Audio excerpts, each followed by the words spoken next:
Today's a little bit unique. It's on the theme of getting my Norcal Sierra or Wilderness Sierra ready for the 30-meter contest or meet tomorrow.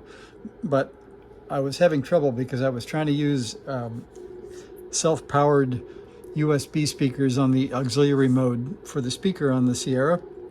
And I got so tired of them either running dead or powering off in the middle of a contact that I remembered in my junk box I had these two boards. And this is a preamp, and this is a little power amp. And I don't know how many years since I played with them, but anyway, I put together some strain relief, some real interconnects, put a jack on the back of this so I could plug into the front of the various radios, like the Youkits and all the ones that don't really have speakers. So the preamp is a TDA 1524. Turns out to be a stereo power amp that has volume, I guess we can turn up here, and bass, which is nice actually to be able to turn down the bass and the treble. Oops, my hand was underneath. And also I have two different speakers. I have an old Collins S-Line speaker on the right, and you can see right up here this Cambridge cheap PC speaker on the left. So the unique thing is there's better bass response on the right and better mids on the left. So I end up getting sort of stereo sounding a contact where the frequencies might be different. They'll come in the right or the left. And you can see there's I think a North American contest on right now.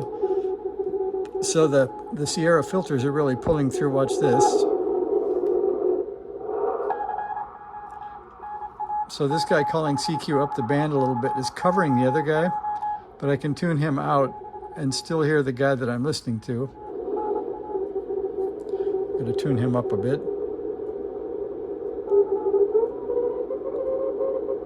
There we go.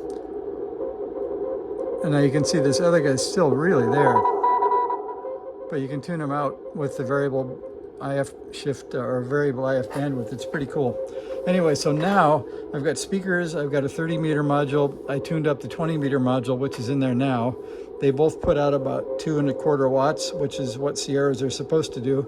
So all I have to do now is get maybe I'll put a case or maybe mount this underneath the bench a little bit just to give me a sort of dedicated audio for all these home brews and radios that don't have speakers. Anyway, just a short update. Thanks for watching. See ya.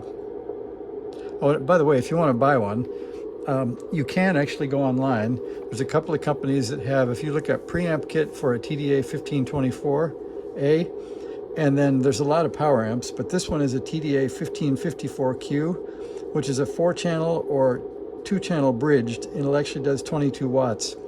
And I ran a power pole connector in, so it's running on the station supply. It goes into the bottom of the power amp, and then I feed 2 more wires over to here. And these preamps will also work up to like 18 volts. So you can run the 2 things on the station supply, and it actually turns out to be pretty useful. So I'll get a couple of better speakers maybe for the side of the bench, but I think it was a success. See ya.